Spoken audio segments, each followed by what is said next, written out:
მოგესალმებით გადაცემაში 12 წუთი. დღეს ჩემი სტუმარია იაკობ ნაგელი, ისრაელის პრემიერ-მინისტრ ბენიამინ ნეთანიაჰუს ყოფილი მრჩეველი ეროვნული უსაფრთხოების საკითხებში და დემოკრატიის დაცვის ფონდის უფროსი მეცნიერ თანამშრომელი. ბატონო იაკობ, დიდი მადლობა რომ გვესტუმრეთ. თქვენ მწვავე დაკრიტიკებთ ირან-ამერიკის შეთანხმებას საომარი მოქმედებების შეწყვეტის შესახებ.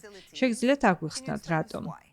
What I'm criticizing is that ჩემი კრიტიკის მიზეზი ის არის, რომ ეს გარიგება სწორედ იმას აძლევს ირანს, რაც მას სურს და სჭირდება ახლა. არა იმ რაოდენობით, რამდენიც სურთ, მაგრამ ირანი იღებს იმას, რასაც მე ვუწოდებ ნაღდ ფულს, რადგან ჰორმუზის სრუტე ღიაა მათი ნავთობის ექსპორტისთვის მომავალი 60 დღის განმავლობაში, თუმცა მერწმუნეთ, ამით ისინი გაცილებით დიდხანს ისარგებლებენ.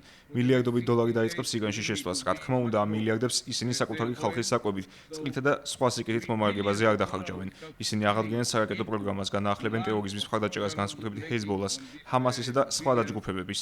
ჩემი აზრით, ირანი არ მოინდომებს ბირთვული პროგრამის განახლებას, სანამ ტრამპი იქნება თანამდებობაზე.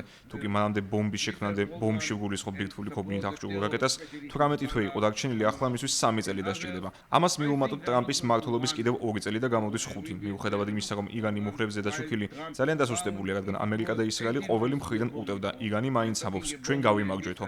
რატომ? მათ გამოიყენეს ის ერთადერთი კოზირი, რომელიც ხელთ ჰქონდათ ჰორმუზის სრუტე და ჩაკეტეს ეს სრუტე. ტრამპმა კი, რომელმაც ყურადღება არ მიაქცია ჰექსეთს, რუბიოს და სხვებს, სამაგიეროდ მოусმინა თავის მოკავშირეებს ვიცე-პრეზიდენტ ჯეი-დი ვენს, უიტკოფსა და კუშნერს, გადაწყვიტა მოქმედებაზე გადასულიყო. ვიმეორებ, ეს სავსებით კანონიერია მისი მხრიდან, მაგრამ უნდა ითქვას, რომ ამჯერად მან ამერიკისა და ეკონომიკის ინტერესები დააყენა წინ. მას ნავთობის ფასის შემცირება უნდა, მისი მოკავშირეების სპარსეთის ყურიდან საუდის არაბეთი, ბაჰრეინი და საამიროები.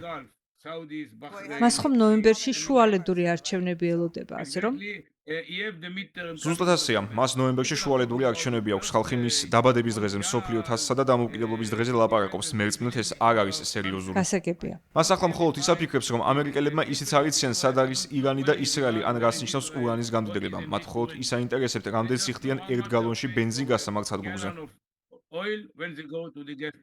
თქვენი აზრით ეს შეთანხმება იმაზე უარესია, ვიდრე ის, რომელზეც 2015 თქვენ წელს ისევ შეთანხმება უწოდეთ. ეს არ არის შეთანხმება. მე ვიგულისხმე შეთანხმებას საომარი მოქმედებების შეწყვეტის ეს შესახებ. ურთიერთგაგების გასაგებია, მემორანდუმია. ეს ურთიერთგაგების მემორანდუმი იმაზე უარესია, რომელსაც ხელი 2015 წელს მოეწერა.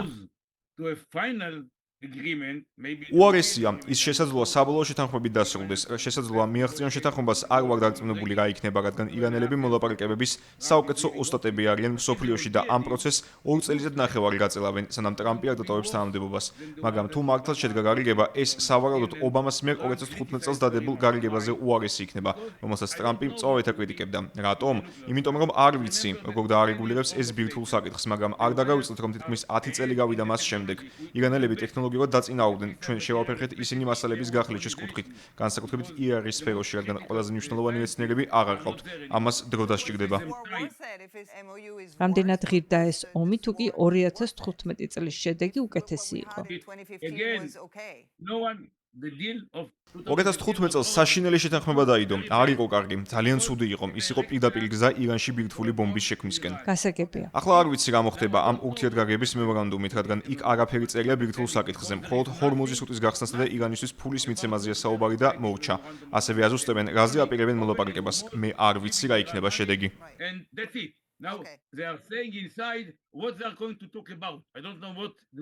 ისრაელს ეს ურთიერთგაგების მემორანდუმი არ ზღუდავს.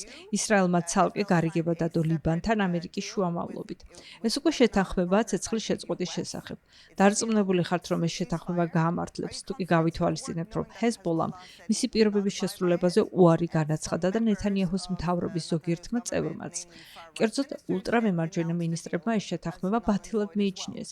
როგორ გონიათ, რა მოხდება ლიბანის ფრონტზე?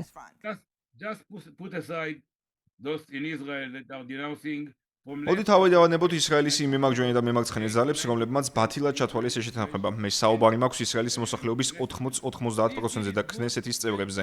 ეს შეთანხმება კარგია, მაგრამ არა საუკეთესო. რატომ? რატომ არის კარგი?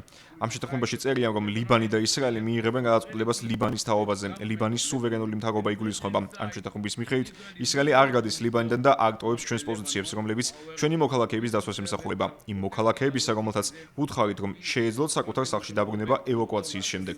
მაგრამ ამ ზონის ფართობის საკითხი ჯერ განსახილველია. კიდევ ვიმეორებ და ამას თავად ისრაელის აცხადებს, ჩვენ მათ გადავეცით ორი საპილოტე ზონა, რომლებიც ძალიან ახლოს მდებარობს იმ ადგილიდან, რომელსაც ჩვენ ყვითელ ხაზს უწოდებთ და რომელიც 10 კილომეტრით არის დაშორებული ისრაელიდან, რათა გვენახა, რამდენად შეძლებდნენ ჰეზბოლას განდევნას.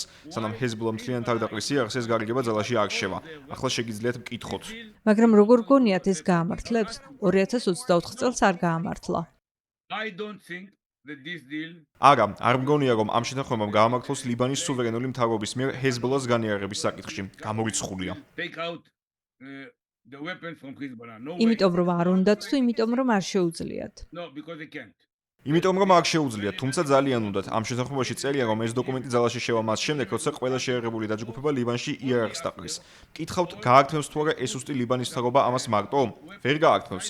ჰეზბოლა იარაღს მხოლოდ მაშინ დაყრის, როცა მის მხარდამჭერი ისლამური რევოლუციის გულშექრა კორპუსი, ანუ ირანი, რომელიც ფულს მიიღებს იმ ურთიერთგაგების მემორანდუმის წყალობით, რომელზეც ახლახან ვისაუბრეთ, მათ დაფინანსებას შეწყვეტს. თუ ირანში აღარ იქნება ეს შეშლილი რეჟიმი, ჰეზბოლა დანებდება. Iran, the Hezbollah will give up. მაგრამ ასეთ შემთხვევაში მოჯადოებული წრე იკვრება, რადგან ირანმა განაცხადა, რომ გარიგება ძალაში არ შევა, სანამ ლიბანზე თავდასხმები არ შეწყდება. რა გამოდის ეს ამბავი კარგად არასდროს დასრულდება? That there is no possible good ending. You are totally right that there is a catch-22. So, თქვენ სავსებით მართალი ბრძანდებით, რომ მოჯადოებული წრე იკვრება. ზუსტად იგივე ხდება ამერიკა-ირანის შეთანხმებაში, რაც ლიბან-ისრაელის გარიგებაშიც. ჩვენ ვამბობთ, რომ ამერიკა ისევ ჩვენი საუკეთესო მოკავშირეა. ჩვენ ვიწუნებთ მის აქციას და მასთან თანამშრომლობთ. საბოლოო ჯამში ისინი მიხვდებიან, რას წარმოადგენენ ირანელების სინამდვილეში და უკან დაბრუნდებიან, რათა საქმე ბოლომდე მიიყვანონ. ახლა მათ გადაწყვეტეს, რომ ეკონომიკა უფრო მნიშვნელოვანია, რისი სრული უფლება აქვთ. ეს ურთიერთგაგების მემორანდუმი ჩვენზე არ ვრცელდება. ლიბანი-ისრაელის შეთანხმებასთან დაკავშირებით ყველაზე მნიშვნელოვანი საკითხი ის არის, რომ ეს შეთანხმება ფაქტობრივად ირანელებს თვალში ეჩხერებათ, რადგან ეუბნებათ, რომ კი ბატონო, თქვენ ამერიკელებთან გამორიგდით, მაგრამ ლიბანი არ არის ამ გარიგების ნაწილი. ლიბანში გადაწყვეტილებებს ჩვენ ვიღებთ.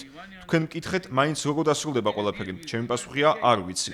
უბრალოდ არ ვიცი. თქვენ ძალიან სწორად უწოდეთ ვითარებას მოჯადოებული წრე. ჩვენს რეგიონში მუდამ რაღაც ხდება და რაღაც არის გასაკეთებელი. ისრაელი ძლიერია და აპირებს დაისვას საკუთარი მოქალაქეები როგორც ჩრდილოეთით, ისე სამხრეთით, როგორც მოვიქეცით მაგალითად ღაზაში, ლიბანში, იუდეაში, სამარიასა და სხვა ადგილებში. რაც შეეხება ირანს, იმედი მაქვს, რომ ამერიკა მიხვდება, რომ ირანელები არ ამბობენ სიმართლეს და ისევ გაიმეორებენ იმას, რაც ერთხელ უკვე გავაკეთეთ. and we'll go back to what we did before. Okay. Very quickly, sir. გასაგებია. ძალიან მოკლედ რომ მიპასუხოთ. ბოლო დროს გარკვეული დაძაბულობა შეინიშნება ნეთანიაჰუსა და პრეზიდენტ ტრამპს, ასევე JD Vance შორის. Vance-მა საჯაროდაც კი განაცხადა, რომ ისრაელმა თავის საქმეს უნდა მიხედოს. როგორ გონიათ ამერიკასა და ისრაელს შორის ურთიერთობა ბოლო დროს იმიტომ დაიძაბა, რომ Again, Yeah.